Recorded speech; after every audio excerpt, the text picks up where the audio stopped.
quiero aprovechar esta ocasión para anunciar que una vez que estén aprobadas la ley bases y el paquete fiscal, el Gobierno Nacional avanzará en una reducción significativa de impuestos, empezando por el impuesto país, un impuesto distorsivo que atenta contra la producción y el crecimiento económico. Sabemos que esta decisión será difícil para las arcas del Estado Nacional, pero nosotros tomamos un compromiso con el pueblo argentino y les vamos a empezar a devolver los impuestos. Señor Damián Dipache, ¿cómo anda? ¿Bien? Bienvenido. ¿Qué le parece lo que dijo el presidente? Buenas noches. Para mí es fundamental lo que dijo el presidente este fin de semana. ¿Por qué? Y explico por qué. Porque en su segunda cadena nacional, él manifestó que del recorte del déficit fiscal, del equilibrio de las cuentas públicas, él iba a devolver 15 puntos del producto al sector privado. Bueno, ahora está diciendo efectivamente cómo lo va a devolver. Es muy importante lo que dijo el presidente, muy importante. Impuesto país, ¿por qué dice la ley bases? Bueno, porque y esta es una hipótesis, ¿no? Sí. Que planteo yo. El impuesto país podría recaudar entre 1,3 y 1,7% del producto, de acuerdo a cómo se dé. Entonces sería la forma de ir sustituyendo ese impuesto país, que hoy es el segundo en recaudación, por esa incorporación de nuevo volumen de tributos que se incorporan o recaudación que se incorpora a partir de la aprobación de bases a lo largo del tiempo. Y dijo reducción de impuestos. Yo no sé si se va a poder eliminar de una el impuesto país. Quizás puede ser vaya progresivo. siendo gradualmente hasta eliminarse finalmente a fin de año, que tiene fecha de caducidad diciembre de 2024. Muy importante lo que dijo el presidente y ahora voy con mi opinión. Impuesto país. Ingresos brutos y impuestos débitos y créditos son los grandes desafíos y eso no va a ser de un día para el otro. Claro. Ok. Dami, otro tema también que fue tema de la semana. Dólar blue, lo teníamos planchado. Subió. Esto tiene que ver con el recorte de las tasas, que la gente dijo, bueno, chau, saco el plazo fijo, me voy a comprar otra vez dólar paralelo. Tiene que ver con otra cuestión. Esto va a hacer que vuelvan a aumentar los precios, porque viste que acá aumenta el dólar, suben los precios, es así. Y después no vuelven a bajar. ¿Qué análisis haces?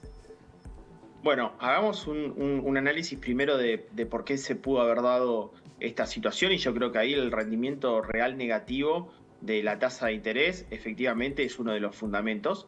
Después tenés una situación de incertidumbre producto de que no se estaba aprobando la ley bases. A eso le tenés que sumar una situación donde el tipo de cambio evolucionó 22% frente a una inflación desde enero hasta la fecha superior al 70%, desde el inicio de la gestión 107%. Yo no veo para adelante muchos fundamentos para que el dólar tengamos un dólar de estrés. ¿Qué sería un dólar de estrés? Un dólar que acompañe la inflación, 1.700, 1.800 pesos. ¿Y por qué no lo veo? Porque la realidad es que el Banco Central de la República Argentina sigue acumulando reservas. Ahora hay un dólar blend para el campo que aceleraría un poquito más el ritmo de liquidación. Por otra parte, tenés una situación donde en el mes de junio, estacionalmente, se da el proceso inverso. Las pymes liquidan sus dólares en el mercado interno para hacerse sus compromisos en pesos, aguinaldos. O sea, yo no veo un dólar que, reitero, sea un recontra pero nominalmente nosotros vemos 1.300 y nos volvemos locos, ¿no? Claro. De todas maneras estaba atrasado el dólar, ¿no? Entonces, de algún modo se va ajustando en un punto, ¿no? Conforme a la inflación, por ejemplo. Totalmente, y reitero, todavía sigue atrasado. Voy a la segunda pregunta, que es la que le interesa a la gente, para el ahorro. Vamos al tema de precios. Claro, ¿van a subir los precios o no? Sí, claro, porque efectivamente hubo una devaluación del 17% en muy corto tiempo. Estamos en una situación diferente del año pasado. El año pasado la brecha era del 127%, las reservas reales eran neta negativas en un monto muy superior. Todos querían importar a 3.65, nadie quería liquidar a 3.65 porque en el paralelo estaba a 1.200.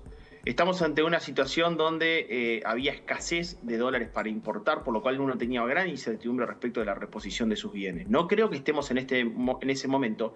Y además, las ventas minoristas caen 7,3%. Tenés que animarte a aumentar precios porque es un precio de equilibrio, cuando efectivamente te están cayendo las ventas. Por lo cual no veo un traslado a precio producto de este movimiento del tipo de cambio paralelo en este contexto.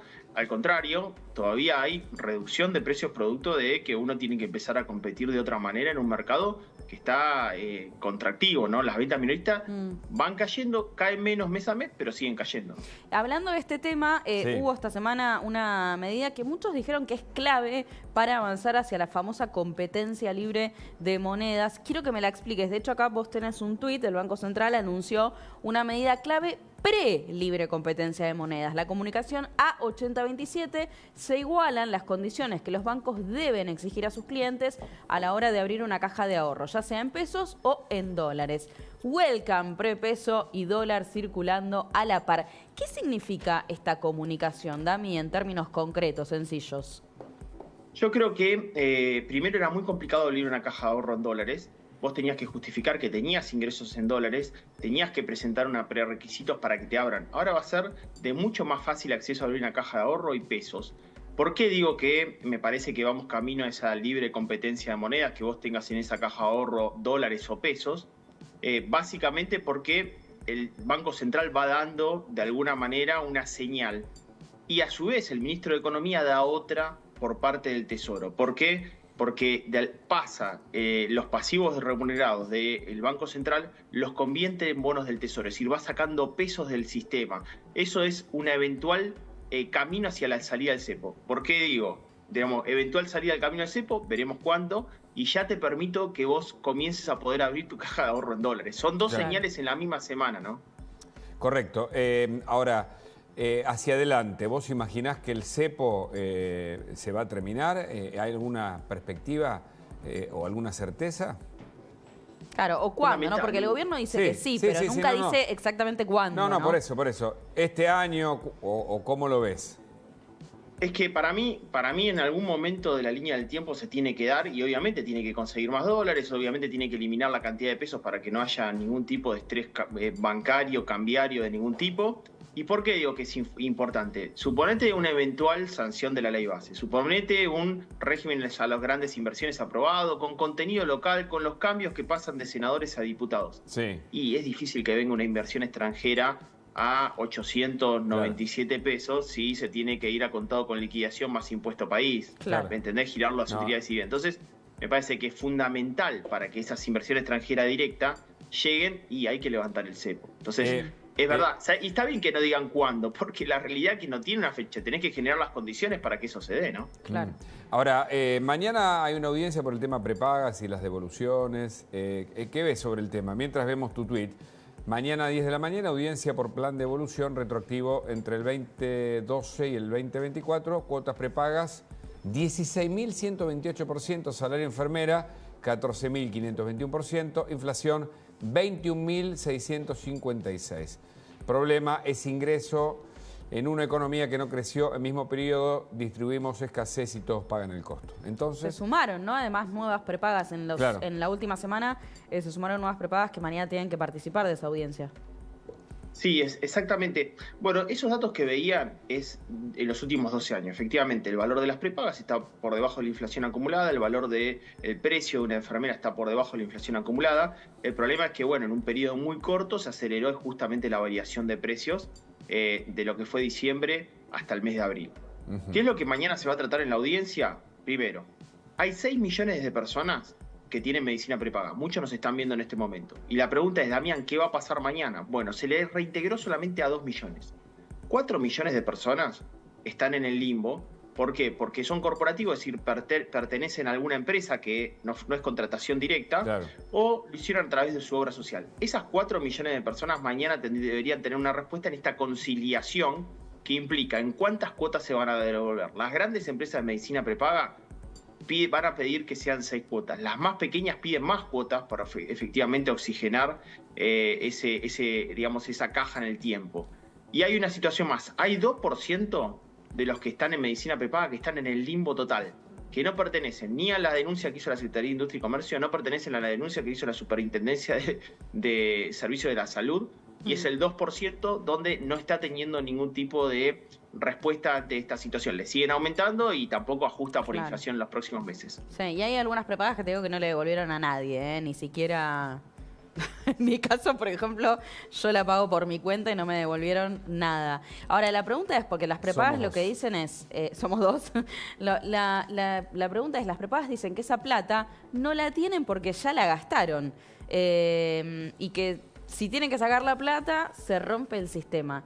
¿Cómo van a llegar a una resolución posible si lo que dicen es ya lo gastamos en prestadores, ¿no? Ahí hay un conflicto de intereses que realmente es Que muy termina difícil la de justicia. resolver. Que termina la justicia, Claro. como Y- siempre. Cuando Y la se realidad resuelve que, la la polémica. realidad que pienso en términos objetivos. Si vos diste una paritaria, si vos efectivamente en ese periodo tuviste un incremento de tus costos, probablemente entre en un nudo gordiano, por eso la importancia de una conciliación para ver cuál es la mejor resolución.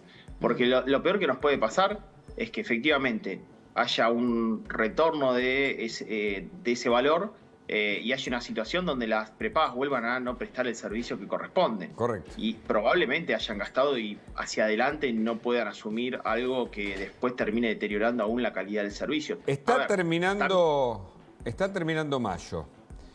¿Podés anticiparnos la inflación de este mes que está transcurriendo o es demasiado? el consenso de consultoras, para no decir solamente nuestros datos, ven que efectivamente la inflación vuelve a desacelerar. El rango es entre 5 y 5,5%, en un mes donde tenemos fijos varios precios relativos en la economía. Agua, luz, gas, impuesto a los combustibles líquidos, incluso tipo de cambio.